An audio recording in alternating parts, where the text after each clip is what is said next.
За энэ 2 өдөр нээлттэй нийгэм форум болон байгалийн баялагын засаглалын хүрээлэнгээс олборлох салбарын мэдээллийг олборлох нь гэдэг сургалтыг хэвлэл мэдээллийн ажилтнууд болоод эртний нийгмийн байгууллагын ажилтнуудад зориулаад ингээд явуулж байна. Тэгээ олборлох салбар гэдэг бол бид бүхэнд эцэг өвгдөөс маань уламжилж ирсэн. Тэгээд энэ цаг үед амьдарч байгаа бидэнд ч төдийгүй ирээдүйн хойч үед маань хамаатай нийтийн баялаг дээр тулгуурлаж явагддаг бизнес. Тэгээд энэ хүрээнд бол асар хэмжээний орлогын урсгал ингээ явж идэг. Бас энэ орлогыг хэр зэрэг үр дүнтэй захиран зарцуулж гин гэдгийг одоо олон нийтэд хүргэхэд бол энэ салбар ил тод байх нь чухал. Тэгээд олборлох салбарын ил тод байдлын талаар одоо ярьдаг болоод ер нь 10 гаруй жил болж байна. Монголоос 2006 онд олборлох үйлдвэрлэлийн ил тод байдлын санаачлагад нэгдээд жил болгон тайлангууд гарч байна. Тэгээд жил болгон одоо энэ санаачлагын хүрээнд гарч байгаа тайлангуудад олборлох компаниудаас улс орон нутгийн төсөвт төлсөн татвар төлбөр хураамж төрийн байгууллагуудаас тухайн компаниудаас бас хүлээж авсан энэ орлого гээд дээрээс нь тусгай зөвшөөрлийн мэдээлэл компаниудын одоо эзэдийн мэдээлэл гээд маш их юм мэдээллүүд ингээ байж идэг.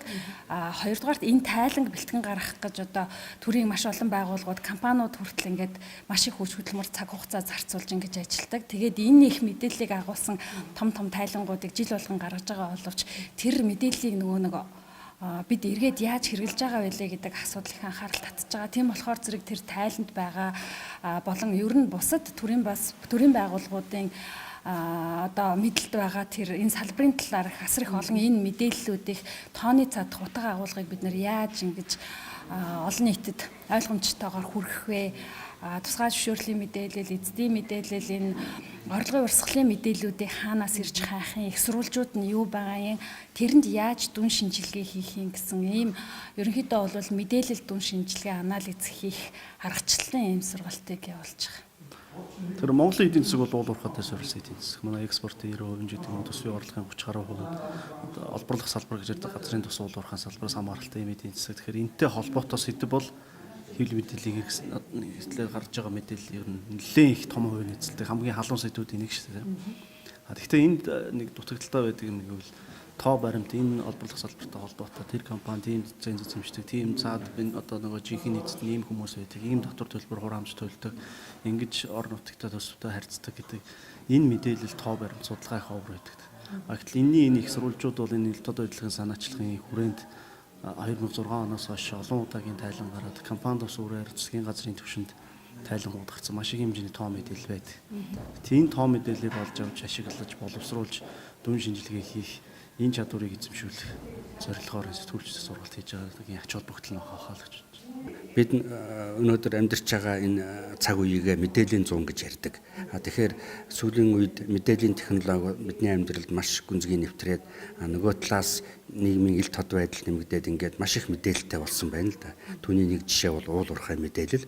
Манайд олборлох үйлдвэрлэлийн ил тод байдлын санаачлага 2006 оноос хойш амжилттай хэрэгжээд энэ хугацаанд маш их хэмжээтэй мэдээлэл хоримтлагдсан байгаа. Түүнээс гадна жил болгон жилийн тайлан гараад ингээд энэ уул уурхайн салбарт компаниуд улсын төсөвт орон нутагт юу өгч байна, нөгөө талаас засгийн газар юу авч байна гэдгийг бол тайлгандаг болсон. Зөвхөн төлбөр хураамжч биш, тусгай зөвшөөрөл, тийм ээ, хандив тусламж гээд маш олон мэдээлэл тод болж байгаа. Тэгэхээр энэ их мэдээлэлтэй ажил сурах, энийг боловсруулж хүмүүст хүргэх нь юуны өмнө иргэний нийгмийн байгууллага, хэвлэл мэдээллийн одоо байгууллагын сэтгүүлчдийн үүрэг.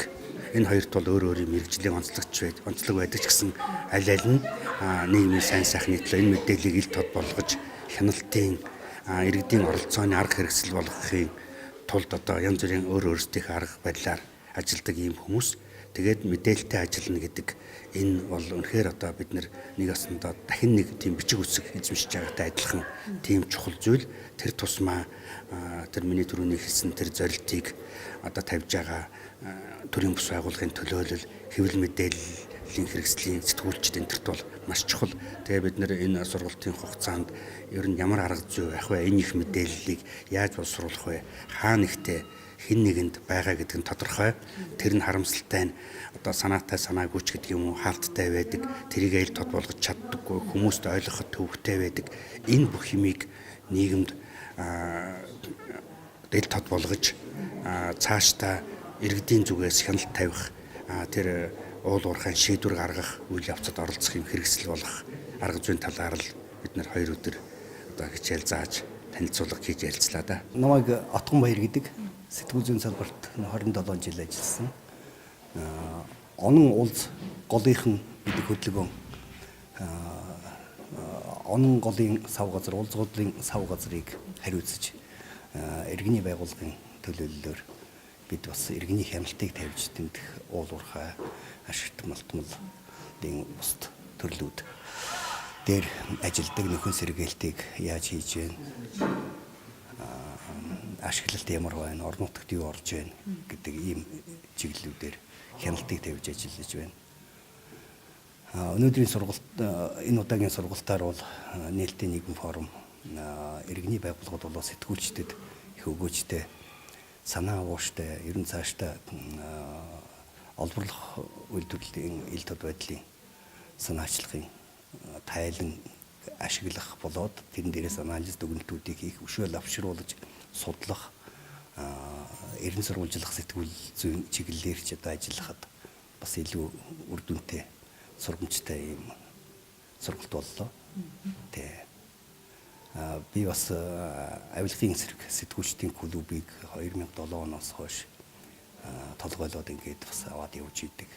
Бас яг уу галын нутраачихгүй гэж эрен сурвалжлах болоод авилгын талаарх одоо соёнгийн гэрүүлэх чиглэлийн ийм мэдээллүүдийг бэлтгэж ажилтдаг нэг цөөхөн хэдэн санаа нийлсэн сэтгүүлчид байсан ч тийм энэ чиглэлээр ажиллахад ч бас илүү хэлбэр дөхөм суур одоо ойлголтуудыг бол мэдээлэл авшруулж явлаа. Ийм сайхан сургалт боллоо гэж нээлттэй нийгэм форум болоод хамт олон одоо бас талархснаа илэрхийлмээр байна. За би Баянгар аймгаас Хонгор нутгийн дуудлага төрөмс байгууллага мөн амьд туйлд төрөмс байгууллагыг төлөөлж ирж энэ өнөөдрийн сургалтанд оролцож байгаа. Тэгэхээр ер нь бол олборлох үйлдвэрлэлийн ил тод байдлын санаачлаг гэдэг энэ төслийн хүрээнд хийгдэж байгаа одоо мэдээллийг хэрхэн яаж олж авах вэ? Ер нь янын ялангуяа орон нутагт байгаа олборлох үйлдвэрлэлүүд тэн дээр хэрэгжиж байгаа төсөл хөтөлбөрүүдийн одоо мэдээллийг хэрхэн яаж олж авах вэ гэдэг дээр маш их төхөмтэй сайхан сургалт боллоо гэж бодож байгаа. Миний бие өмгөөлөгчөр ингээд ажиллаад явж байхад зарим нэг мэдээлэл үнэхээр нууц далд олддоггүй.